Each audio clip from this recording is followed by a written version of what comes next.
There are less killings, there are less violence. And you have to ask, do our leaders actually know how our people live? Do they know who's telling them all this? How do these statistics get acquired? Because if you want to really measure how people live, you don't do that by just some statistics that someone gives you. Do the president's people really tell him the state of the country? Does he know? Does he know the level of poverty? Does he know how many families, entire families live? But the Tinubu personality that we know, this was the man who was governor of Lagos State and he was on the street himself. Is it more than... Love repeating that, what do you call it? They love repeating that nonsense. This was a man that was governor. I mean, in fairness to him, right? He's a crook. He's a criminal, no doubt, right? Age is not on his side. He's sick, not well. So just like Bokwari, apart from him trying to want to possibly fulfill his lifetime dream, right? To say, then I can be president now, and he's president. To him, that's enough. You see all this money, all these billions, all these trillions that you are hearing, right? And those who are taking advantage of that, right? They are willing and ready to do boy, massage his ego, make him feel royal and the rest of that while they make the country. I don't believe like all these guys who are looting Nigeria or those who looted Nigeria under Bokwari, that they have to like give a cut, like, you know, like give a cut to him. I don't think so. It's just about the fantasy of say I can be president, kind of. It's not about the service, it's not about the governance, it's not about that. And as for those who are chancers, those ones he appointed as, you know, his ass lickers, praise singers, that's the easiest job to do. As long as they would have access to the national purse, the commonwealth of the country, and they can have something for themselves. Just to tell Tinubu that is the best, that's the easiest thing to do. So don't forget that, like, he is not Tinubu of 25 years ago. Here you get. Like I said, he is a criminal, he is a crook, evidence day. But he's old now, senile, maybe partly demented. But, you know, he's still kind of like have or retain most part of his criminal gene, kind of. But he's not a young person anymore. His fake age says he's going to be 74, I mean. Is it 74? His original age, if they do his DNA, like if they do DNA to his bone and the rest of that, it's likely going to be maybe 81 or 82. But again, it is Nigeria and the criminals, they are in charge. If you do not agree, well, maybe you should find another country or make una go group on ourselves, can't remove him. That's pretty much another one right now. Like, and that's, I actually sense that is an act of luring you into participating in that charade. The moment you participate in the charade, that means you have validated it. You can no longer turn back and say you are rigged out. So if you are going to go into any election with a Tinubu, as he is consolidating his hold on power, then you must have plan B. Yeah. You know, the plan B then will be when you participate in a rigged system and you get rigged, what are you going to do? Because that's what this is all about. Because they're going to say, okay, what are you going to do? If you are making noise and this bragging on social media. So there should be a time that you should be able to say, okay, you know what? You're going to see what we're going to do now, like what we are going to do. It's going to be somebody like a Kolu, right? This whole thing could be just like noise. So now they are pushing. They say they want to criminalize fake news. You know, to say God. What we call it, God is merciful. Criminals who have PhD in falsehood, propaganda, lies, gaslighting, blackmails, and name it. They say they want to criminalize fake news. The irony. I can give you lists, and you can help me too. Let me put on my comment. Please help me. Because you see, as criminally as they are, as crooked as they are, we can all agree that if indeed there is law in Nigeria, number one, 90% of those parading themselves as your politicians, political office holder, past and present, 90% of them should actually be standing trial for, or should be standing trial for treason, okay? And after that, when convicted, they should be sentenced to death. And for mercy, maybe you can just give them life sentence, but you're going to be feeding them. So I would say sentence all of them to death. The remaining 10%, maybe 9% of those ones, send them also to maybe range of jail terms. I'm saying this because if to say there is law in Nigeria, majority of them would rather not get closer to politics than we expose them. Or if they did, they would probably be in jail or on the run right now, if you have laws. So let's now assume that they want to make laws to criminalize fake news. Don't you think, right, that the first week of that law, there's a chance that 30 to 40% of those who are working for Tinubu will be arrested and jailed? Okay, I'll give you some instances and you two can help me. Fake news. Oh, breaking news. Supreme Court of Nigeria just ruled that Tinubu's case of local government autonomy without constitutional amendment, right, has been approved. Therefore, local government allocations will now be paid to the local government areas. Oh, that's a great news, but it's fake news. Because the news was last year, February 2024. That was when the Supreme Court judgment came. Up to this moment, Shengbang is not paid to anybody. So it's fake news, right? All the Nigerian roads, right, that needed to be rehabilitated or rebuilt will be completed by the 25th of December 2024. Devulumai. This is May 2025.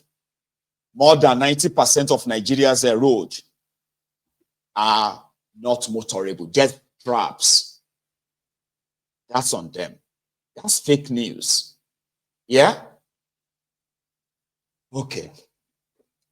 Tinubu and his gang, they are going to cut down their salaries to implement Oronsaye's report. Oronsaye's report was that Nigeria shouldn't have 46 ministers. Cut them down to just maybe 18 or so. Reduce cost, cut that cost, reduce this cost. You know what I mean? So breaking news, Tinubu's regime have decided to implement Oronsaye's report. Lies.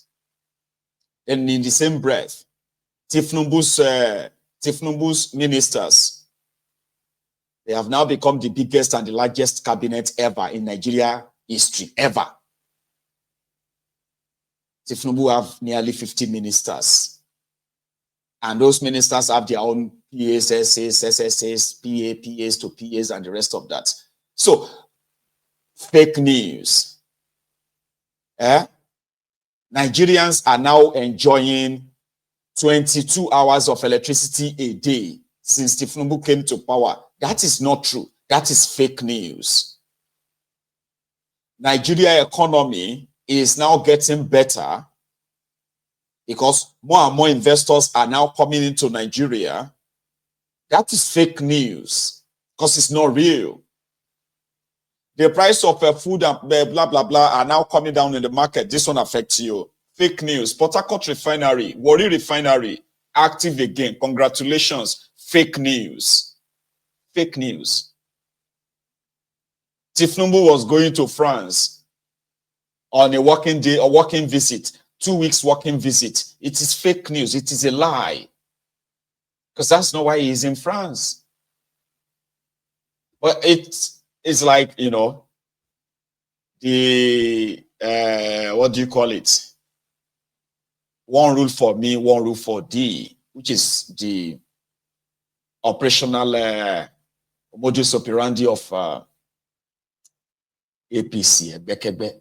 So when Onofunuga said they should criminalize fake news, that is like saying it is time for all of you to hold us responsible and possibly jail us. But unfortunately, it's not for them.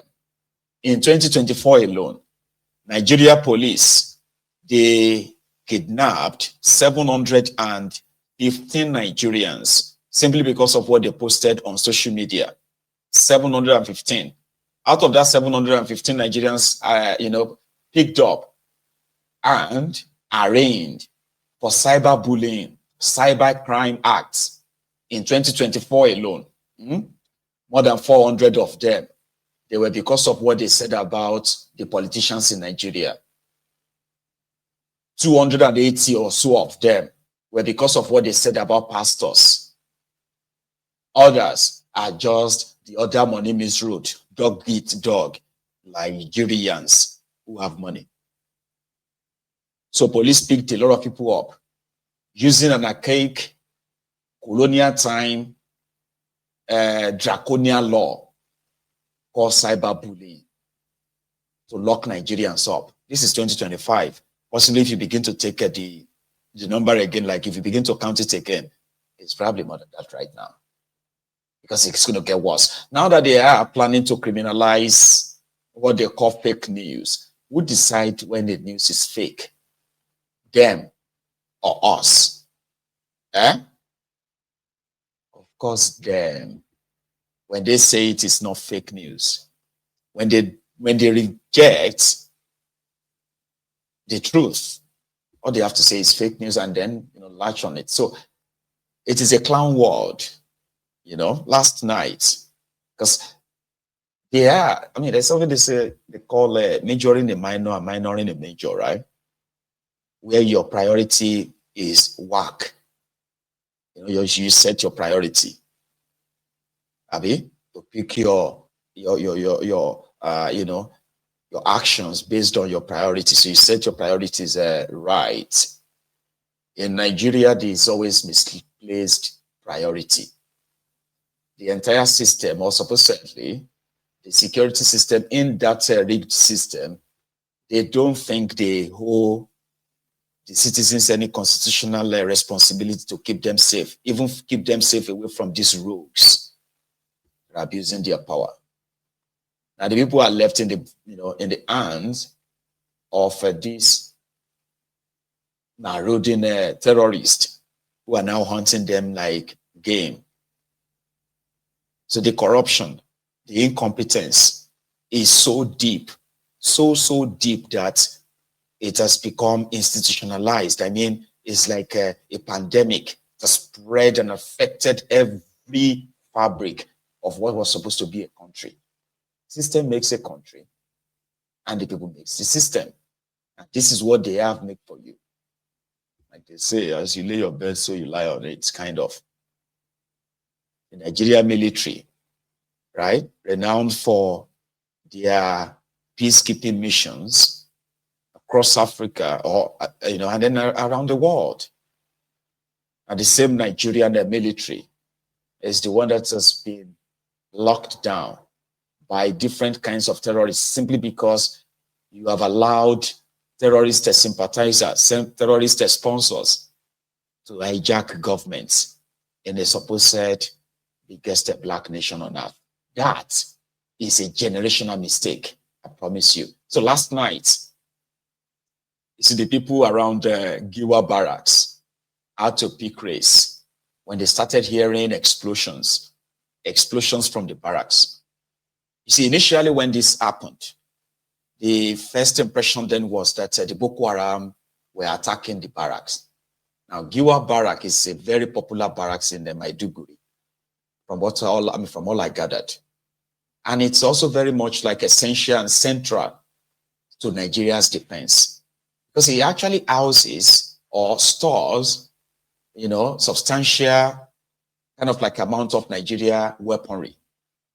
And since Nigeria has been fighting these insurgents in the northeast, northwest, and of course now north central, so the Giwa barracks, right, is considered as a launch pad for the military activities in the northeast. Is very, very essential. It's like it's very, very important. Somehow, right, two things happened. Now, the first thing that didn't happen is that it wasn't a terrorist attack. And you might say, oh, that's fair. But at the same time, you begin to piece some of this whole thing together. And you begin to say, man, if Nigeria was a country, they were supposed to launch an independent investigation, because this is a direct attack on supposed Nigeria defense. Okay, here are the two things that we believe happened and can still be considered an act of terrorism. So let me give you these two sort of like scenarios that we projected happened. So the first one was that since Nigeria, because number one, we have seen the increased, I'm talking about rapid increase in the attacks coordinated or carried out specifically by Boko Haram, who have claimed responsibility. We also have an intelligence report that is public anyway. And I kind of find it credible, when you begin to follow up the sequence of events as they are beginning to happen, right? You piece them together, you're like, okay, it makes sense, because they have told us an intel of this supposed ragtag Boko Haram terrorists regrouping in northeast of Nigeria. They are not just regrouping. They also have areas where mineral resources that they kind of like control to fund their activities. And don't forget, right, the decimation of Boko Haram, or that seems to have lasted a while, started when these Boko Haram guys, right, had a breakup kind of among themselves after Alhaji Shekau died. Alhaji Shekau himself was not killed by Nigeria. It was because when the rivalry started, they broke up. Rivalry began. I mean, like they were those called ISWAP, and they were Boko Haram, loyal to Alhaji Shekau. So regularly, they were always clashing in that Lake Chad basin, or the other border area, right? So it was one of the occasions of the exchanges that Alhaji Shekau collected and deceased. And since then, it's always been the rivalry attacks. The Nigerian army, right, are always looking forward to the time that these clashes will happen, because whenever it happened, right, on both sides, you'll be counting hundreds of bodies. For real, it has happened more than 5 times already in the last 3 years at least, where they clashed, decimate themselves, right? So, in what now seems to be a turn of events, they tend to be finding themselves back together, planting IED here and there. So, and then maybe now that they have the force, why would the armory, where they keep explosives in Maiduguri, suddenly go up, kaboom? And the excuse given was that the weather was too hot. Now, that is so easy You know, that explanation is like so easy. Very, very like ordinary. Because Baba, nobody say they go just build soak away. And then they will say, yeah, go and bring this Russian-made bomb, American-made bomb, and go and store them inside anywhere. Or maybe you put, you know, explosives, right? And you put them on the shelf like that inside one room. That's not